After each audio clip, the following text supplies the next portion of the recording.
السلام علیکم ورحمۃ اللہ وبرکاتہ۔ روحانیت اور مادیت، ان دونوں میں سے کون سا پہلو ہماری زندگی پر زیادہ غالب ہے؟ اس کو چیک کرنے کا بہت آسان طریقہ ہے۔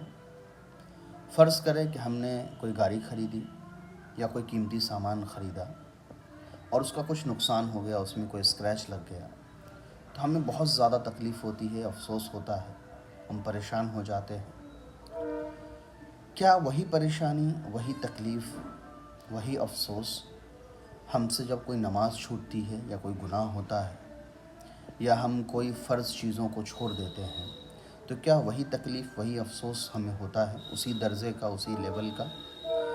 اگر اسی درجے کا، اسی لیول کی تکلیف ہم کو ہوتی ہے، افسوس ہوتا ہے، تو ہمارے اوپر روحانیت کا غلبہ ہوتا ہے۔ اور اگر ہمیں اتنی تکلیف نہیں ہوتی ہے، اس کا مطلب ہوتا ہے کہیں نہ کہیں ہمارے اوپر مادیت کا غلبہ ہوتا ہے۔